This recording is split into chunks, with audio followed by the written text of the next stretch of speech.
खाली बसा खाली बसा खाली बसा सगळे खाली बसा प्लीज बसा तुम्ही बसा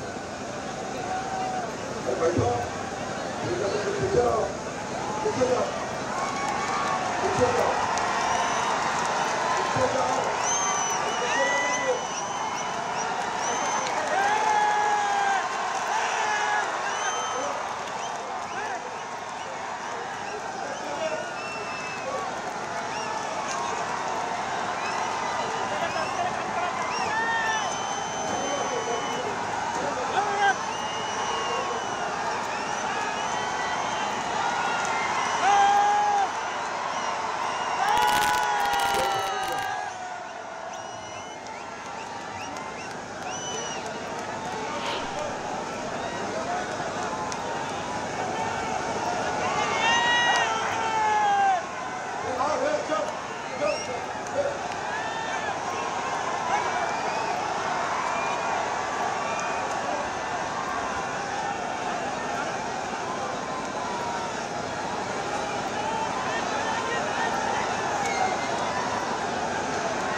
आपण बघू शकतो या ठिकाणी पोलीस आले होते, मात्र ते माघारी जाताना दिसतात। त्यांनी बच्चू कडूंसोबत चर्चाही केली आणि बच्चू कडू सध्या सर्वांना शांततेचं आवाहन करतायत। त्यामुळे आता बच्चू कडूंचा पुढचा फैसला नेमका काय असेल आणि त्यांची भूमिका नेमकी काय असणार, या आंदोलनाची पुढची दिशा नेमकी काय असेल याकडे सगळ्यांचं लक्ष आहे।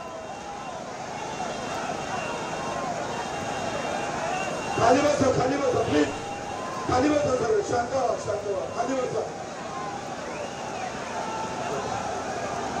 बसा प्लीज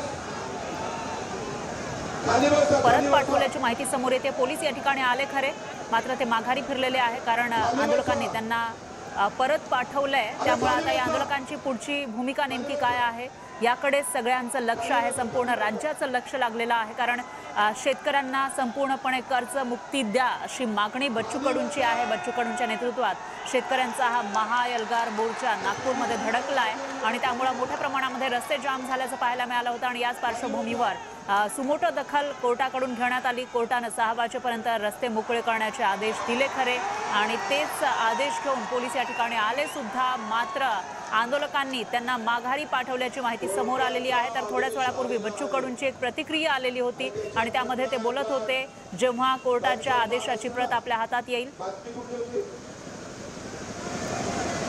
टाइम्स ऑफ इंडियाची बातमी आहे, ते बातमी वाचून न्यायालयानं त्याचा विचार केला, काय नुकसान होतं, कशा प्रकारचा त्रास लोकांना होता। न्यायालयाचा आम्ही अवमान करू इच्छित नाही, पण रोज 12 आत्महत्या होते त्याच्या बातम्या ते न्यायालयाने एकही आदेश आतापर्यंत काढला नाही। रोज आमचा शेतकरी मरतोय, न्यायालयाकडून आम्हाला या अपेक्षा होत्या का इथं मरणाऱ्या शेतकऱ्याच्या एकंदरीत बातम्यावरून एकही न्यायालयाने एकही आदेश काढावा नाही आणि त्या आत्महत्या होऊ नये म्हणून आम्ही बसलो। तर एका दिवसात आदेश न्यायालय काढतं कसं याचाही खऱ्या अर्थानं आता चिंतन मंथन केलं पाहिजे।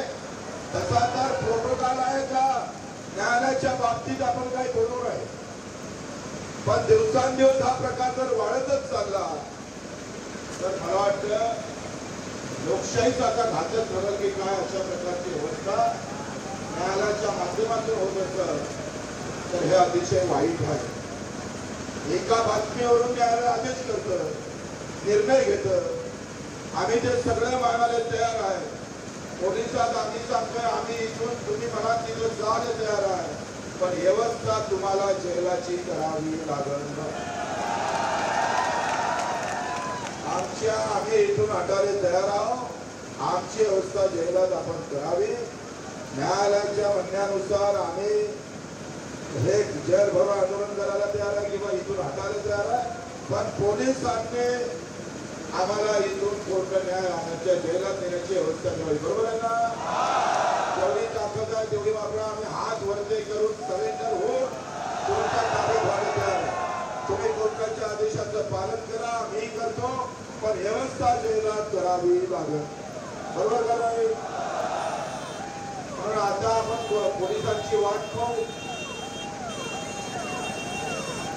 पोलिसांची वाट पाहून त्याचं घर आपल्याला नेण्याची काय व्यवस्था करते, कारण कोणाकडून गाड्या गोळ्या नाहीये.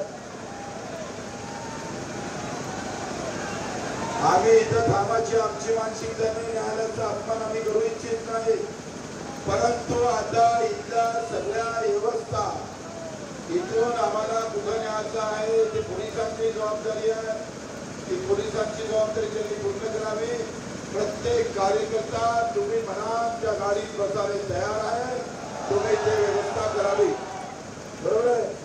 आता राजीव शेट्टी 2 शब्द बोला.